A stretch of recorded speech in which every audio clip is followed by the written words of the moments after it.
Daredevil Born Again, Series 1, Episode 1, titled Heaven's Half Hour, and this episode for the return of the Netflix Daredevil, the return of the version that spent, 3 seasons, no, 4 seasons if you want to include Defenders, with during 2015 2018, is back.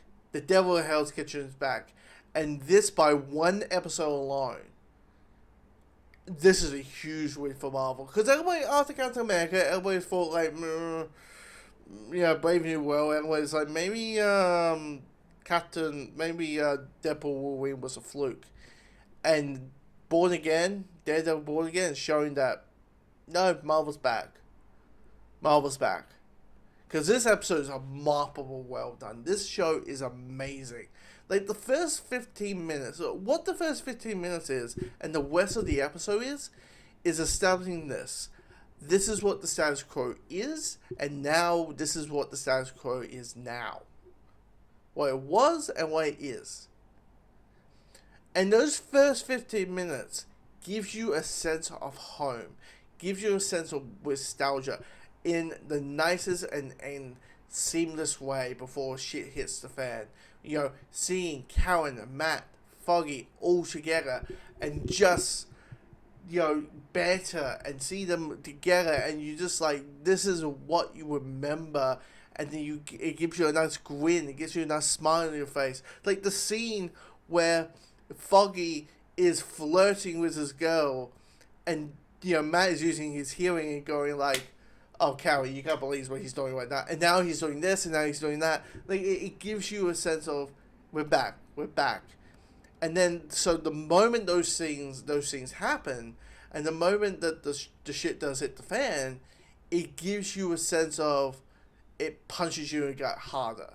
It reminds you what it was, and also it gives you an understanding why Matt is, it gives us the emotional understanding of why Matt hangs out the horns, why he's not Daredevil anymore. Because after the title sequence, it's 1 year later, and we see the new status quo. And the new status quo is the friendship is, the three friends are no longer friends anymore. You have Matt just no longer being Daredevil. You have him just being a lawyer. He's a lawyer of some part. He doesn't even live in Hell's Kitchen, or doesn't go to Hell's Kitchen that often.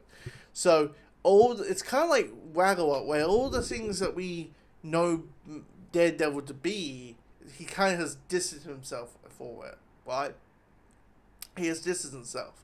So it's kind of giving us the status quo where Matt is at now. Now, when it comes to Wilson Fisk, it gives a more interesting idea of Wilson Fisk, of what his point of view, why he wants to change, in his point of view. Because, in the original series, it's stated he loves New York. He loves the city that he lives in. It's just his methods were all messed up and screwed up and all those type of things. What we are seeing here is here's a kingpin who realized what he was doing was wrong. So he's going to do the good thing. He's going to run for mayor, cancel Venice, crime fighters, costume heroes, as vigilantism, as Kingpin calls them, and bans them, and hopefully that does good. And I love how it's dividing the people in New York. I love how we're occasionally in this episode, twice in this episode, getting the points of view of what's the point of view of the average Joe of New York, having New York as a character by itself, and how some people are like, yeah, sure, Wilson Fisk is Kingpin, sure, go ahead. Meanwhile, some people are like, he chopped someone's head off with a car door by slamming it several times, and the reason was because the Washington dude bows him for Vanessa.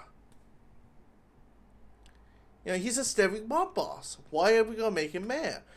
And it gives you a sense of New York's perspective on the events of the show versus just Matt's point of view. Because we know what Matt's point of view is. You know, Kingpin's bad. Wizard Fist is bad. It's nothing new, nothing crazy about it. I love how the relationship it also gives you a sense of differency.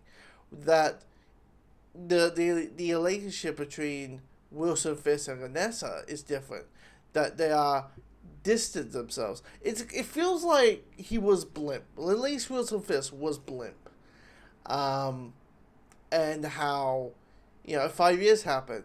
A lot of things can happen in 5 years, and you find out that Anessa is kind of the new kingpin, or at least takes care of, Wilson's crime business, and you find out that she was in a relationship, or is in a relationship, during those 5 years. Which, if I was Wilson Fisk, I'd be like, she thought you were dead for 5 years. I mean, technically you were dead for 5 years, so there's going to be some point where she moves on, right? So that's a natural thing. But I love, how Wilson is more understanding.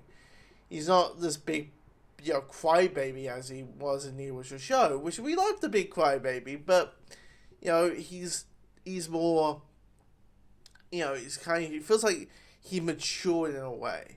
He matures his own level of being, his own level of understanding why these things happen. Now, here's the thing. The show's called Born Again.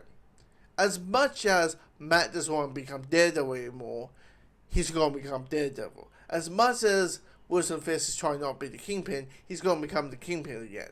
So, we're going to hit that. Hell, the show's called Born Again, so literally they're doing, let these two characters become the thing that they are known to being again. And it's just remarkable. But the way they're doing it, and also giving us a reason why, maybe for people who are like, where's Daredevil, why is it taking episode either 4 for a Daredevil scene, for another one, it gives you a reason. It gives you an absolute reason why.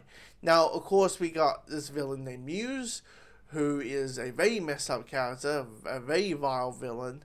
So, understandably so, he's going to be, clearly that might be the reason for Wilson Fisk to say, okay, Matt, can you please put the suit back on? Can you please put the devil horns back on? And so I enjoyed that. I really enjoyed that a lot. I really enjoy that the show has a bigger budget. Like, you can tell, like, it's shot more better, that it has better visual effects, that it's not done cheaply. Sure, we ain't gonna see Matt Murdock, jumping up and down and across rooftops that often, probably in the show. But when we see it, it's a wonderful, thing. So yeah, this is a win for me. This is a good episode. Now that all the setup is there, and then we understand the status quo, let's see how it forms.